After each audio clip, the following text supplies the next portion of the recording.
Hello दोस्तों, नमस्कार। आपकी मेरे चैनल प्रॉपर्टी इन्वेस्टमेंट एनालिसिस में स्वागत है। आज का हमारा टॉपिक प्रॉपर्टी पे रहेगा और प्रॉपर्टी में हम एक घर को लेके चलते हैं कि एक घर खरीदने के लिए क्या क्या सावधानी हमें बरतनी चाहिए। सबसे पहले पॉइंट तो ये आता है कि हमें घर खरीदना क्यों चाहिए।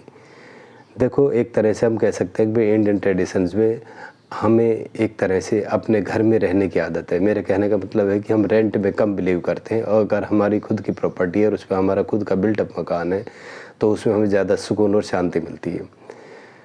तो क्वेश्चन यहाँ पे घर क्यों खरीदना चाहिए, तो पहली तो बात यही होगी कि हमारी जो मानसिकता है वो इस तरह की हमारी घर की ओनरशिप होनी चाहिए। वो हमें एक तरह से अच्छा सुकून देती है। दूसरा, हर किसी की रिक्वायरमेंट रहती है कि वो घर बनाए और अगर उसके पास कुछ एक्स्ट्रा पैसे आते हैं तो वो चाहते हैं कि अपने सक्सेसर्स के लिए, चाहे 2 बेटे 3 बेटे, तो भी उसकी यही चिंता रहती है कि उनके लिए भी एक अच्छे घर का इंतज़ाम कर दिया जाए और उन्हें भी एक लाइफ में एक अच्छा सुकून प्राप्त हो उसके।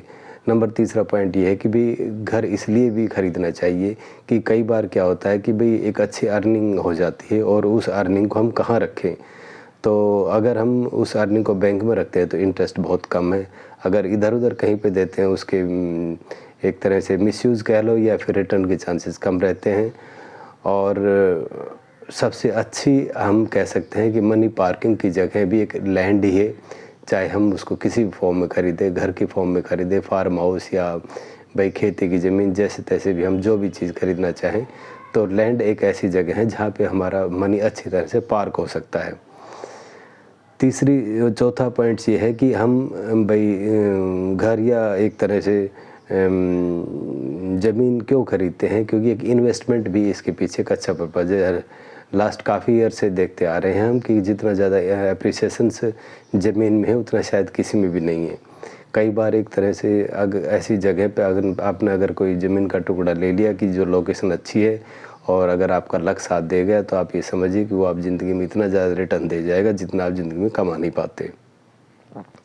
तो बहुत से ऐसे पॉइंट है कि हमें घर खरीदना क्यों चाहिए और भाई पैसे हमें मतलब एक तरह से कहाँ पे इन्वेस्टमेंट करने चाहिए, तो यही एक अच्छा ऑप्शन है। अब देखो, घर खरीदना चाहिए, दूसरा पॉइंट यही है कि घर हमें कैसा खरीदना चाहिए। ये इंडिविजुअल की चॉइस होती है, डिपेंड्स करता है कि उसकी थिंकिंग कैसा है, उसका एटीट्यूड और उसके पास्ट एक्सपीरियंस कैसा रहा कि वो हाई राइज में चाहता है, लो राइज में चाहता है, या एक भीड़ वाली जगह में चाहता है, आइसोलेटेड जगह में चाहता है। तो मैं उनसे यही कहूँगा कि घर खरीदने से पहले थोड़ी स्टडी कर ली जाए और जिस तरह की भी उसकी थिंकिंग है उसी के हिसाब से उन्हें कुछ ब्रोकर्स, कुछ एजेंट्स या कुछ प्रॉपर्टी एक्सपर्ट्स के बारे में समय देना चाहिए। कम से कम 4-5 महीने उसको इस तरह में अपना टाइम निकालना चाहिए।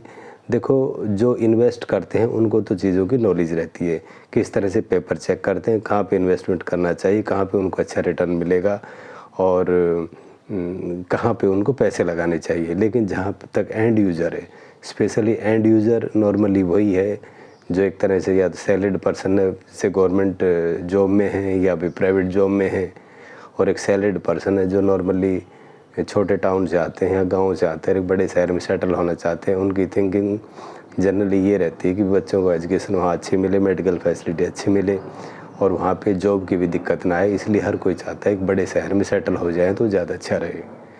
तो ये इनके पीछे थॉट्स होता है कि एक बड़े शहर में घर बनाया जाए, लेकिन घर किस हिसाब से बनाया जाए, किस तरह का घर लिया जाए, हाई राइज में लिया जाए, लो राइज में लिया जाए, तो इसके बारे में उनकी इतनी ज़्यादा क्लैरिटी नहीं होती। ये भी वो नहीं सोच पाते कि प्री लॉन्च में लिया जाए या रेडी टू मूव लिया जाए। आप ये मानिए कि कोई भी घर खरीदने में इस तरह की जो डीलिंग होती है, 3-4 डीलिंग में एक डीलिंग ख़राब हो जाती है। अब तो रेरा वगैरह आ गया, गवर्नमेंट ने काफ़ी शिकंजा इस पर कस दिया है, तो फिर भी हम ये कह सकते हैं कि भाई तब भी आदमी वो कहते हैं ना कि दूध का जला छाछ को भी फूंक मार मार के पीता है। तो इवन रेरा आने के बाद भी ये नहीं कह सकते कि भी 100% क्लैरिटी है और आप जो भी डील करोगे फेयर होगी।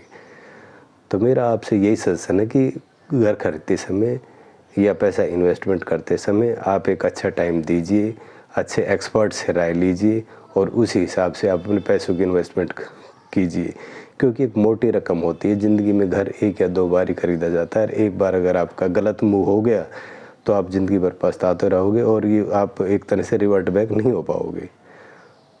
तो आप इस चीज़ का खास ध्यान रखिए, जब भी आप एक बड़ी इन्वेस्टमेंट करते हैं यानी कि घर खरीदते हैं, तो उस पे कम से कम 4-5 महीने टाइम सिर्फ उसी पे लगाइए। तरह तरह के प्रॉपर्टी एक्सपर्ट से लेके अपने नॉलेज बढ़ाइए, अपने डिसीजन मेकिंग को क्लियर कीजिए।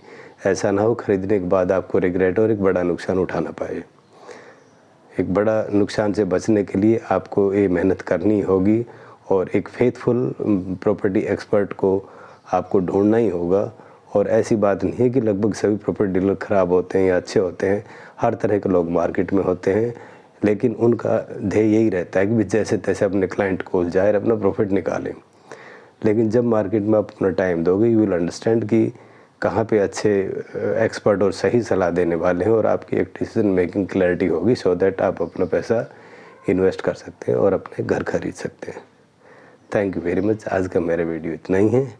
तो अपने पैसे को प्लीज़ ध्यान से इन्वेस्टमेंट कीजिए। कोई भी घर एक अच्छा सोच समझ के लीजिए, जल्दबाजी मत करिए। Thank you very much.